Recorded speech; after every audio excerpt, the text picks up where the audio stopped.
Shalom sahabat CS manapun Anda berada, saya sangat bersuka cita bisa menjumpai Anda untuk menyampaikan kebenaran firman Tuhan. Kebenaran firman Tuhan pada kesempatan kali ini berjudul kehilangan hak kesulungan. Kehilangan hak kesulungan. Sebelum saya melanjutkan, saya mengucapkan terima kasih kepada semua saudara yang sudah mengikuti channel saya ini hingga detik saat ini. Saya berdoa agar saudara diberkati Tuhan, hidup dalam keadaan damai sejahtera, sehat selalu. Bagi saudara yang baru pertama kali mampir di channel saya ini, welcome. Saudara tidak usah ragu-ragu, tekan tombol subscription-nya, subscribe saja. Ya. Jadilah subscriber saya, saudara. Saya percaya pasti diberkati, karena firman Tuhan yang keluar dari mulut Allah tidak akan kembali dengan sia-sia. Jangan lupa tekan tombol like dan juga notifikasinya, supaya setiap kali saya membuat video firman Tuhan, saudara yang pertama kali mendengarkannya. Kehilangan hak kesulungan, Kejadian 49 ayat 3 dan 4. Saya akan bacakan buat kita semua. Kejadian 49 ayat 3. Ruben, engkaulah anak sulungku, kekuatanku dan permulaan kegagahanku. Engkaulah yang terutama dalam keluhuran, yang terutama dalam kesanggupan. Ayat 4. Engkau yang membual sebagai air, tidak lagi engkau yang terutama, sebab engkau telah menaiki tempat tidur ayahmu. Waktu itu engkau telah melanggar kesuciannya. Dia telah menaiki pertiduranku. Saudara-saudara sekalian, ini adalah salah satu bagian dari berkat dari Yakub untuk anak-anaknya. Dan bagian yang kita baca ini adalah untuk Ruben. Kalau saudara baca, ini bukan berkat saudara, tetapi deklarasi bahwa Ruben akan kehilangan hak kesulungannya. Terjemahan bahasa Indonesia masa kini lebih jelas. Dikatakan begini, Ruben, engkau anakku yang sulung. Dia anak pertama, sulung. Engkaulah kekuatanku, buah pertama keperkasaanku. Ini lebih jelas, ya. Buah pertama keperkasaanku. Engkau tergagah dan terkuat di antara semua anakku. Karena dia yang pertama, kita tahu ya, bagaimana terjadinya pembuahan itu disebabkan karena sel sperma yang paling kuat lah yang mencapai sel telur di ovum. Makanya di sini Alkitab mengatakan engkau tergagah dan terkuat di antara semua anakku. Ayat 4, engkau mudah terguncang seperti air, sehingga bukan yang utama, sebab engkau tidur dengan selirku. Lebih jelas, tidur dengan istri dari Yakub, ya memang bukan istri, tapi selir atau budak yang namanya Bilha. Kau nodai tempat tidur ayahmu. Nah, saudara-saudara sekalian, ya, makanya judul renungan kita pada kesempatan kali ini kehilangan hak kesulungan. Yang kehilangan adalah Ruben. Ya, hak kesulungan itu saudara hak istimewa. Ya, kalau kita baca tentang hak kesulungan, ya, orang Yahudi itu untuk anak yang pertama itu berhak menerima 2 kali lipat banyaknya dari anak-anak yang lain. Dan dia berhak naik tahta. Ya, kalau dia seorang raja, anak sulung yang berhak untuk naik tahta. Kalau Yakub dia memang bukan raja, ya, tapi dia juga punya hak atas keluarga yang memimpin atau sebagai pemimpin pemuka di keluarga itu kalau ayahnya meninggal. Ya. Contohnya di 2 Tawari 21 ayat 3 dikatakan begini, tetapi kedudukan raja diberikannya kepada Yoram, ya, karena dialah anak sulungnya. Jadi raja yang menggantikan adalah anak sulungnya. Sama saudara sekalian, yang di Yahudi meskipun dia raja, dia akan menjadi pemimpin di keluarga itu kalau ayahnya meninggal. Nah, saudara-saudara sekalian, Ruben itu putra sulung, tetapi sayang, Ruben kehilangan hak kesulungannya. Karena apa? Karena perilakunya yang cabul itu.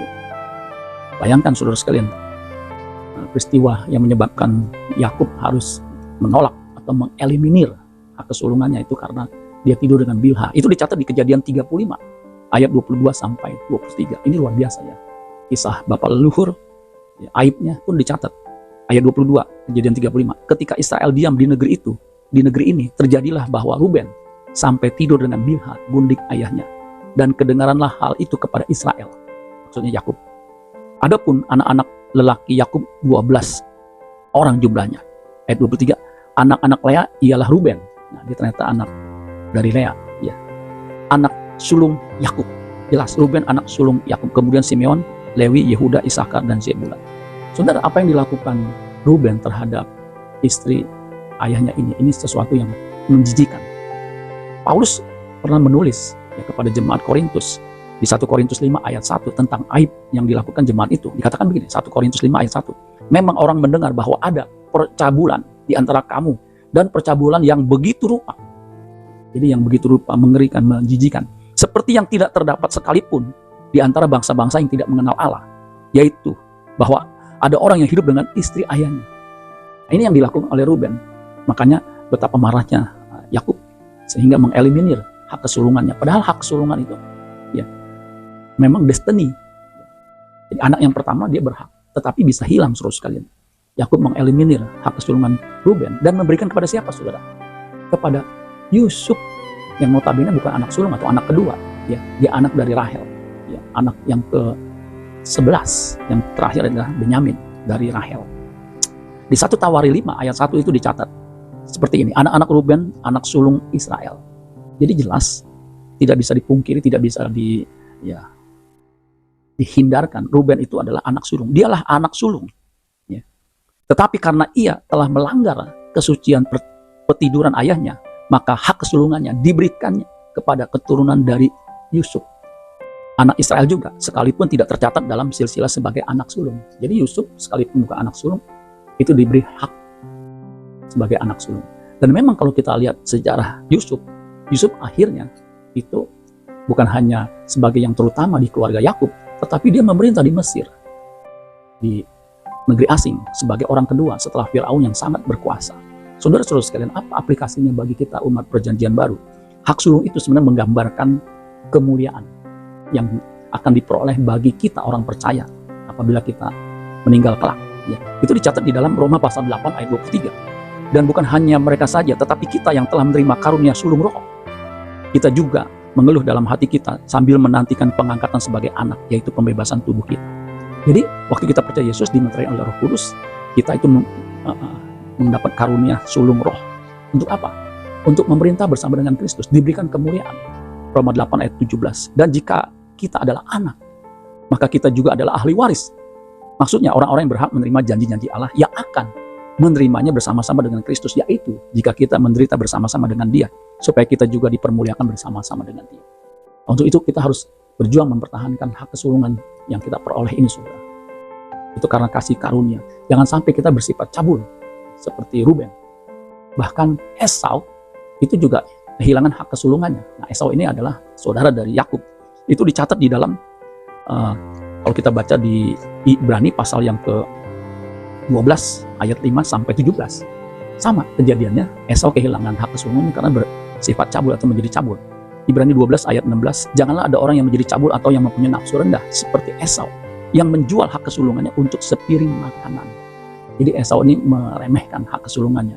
Ayat 17, sebab kamu tahu bahwa kemudian ketika ia hendak menerima berkat itu, berkat hak kesulungan itu, ia ditolak sebab ia tidak beroleh kesempatan untuk memperbaiki kesalahannya sekalipun ia mencarinya dengan mencucurkan air mata. Saudara-saudara sekalian, jangan sampai kita kehilangan hak kesulungan karena apa?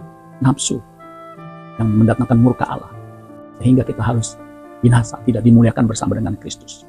Biar kita tetap menderita, meskipun menghadapi kesulitan, asal kita dimuliakan bersama dengan Kristus di kekekalan. Amin, berfirman Tuhan. Tuhan Yesus memberkati. Shola Gracia.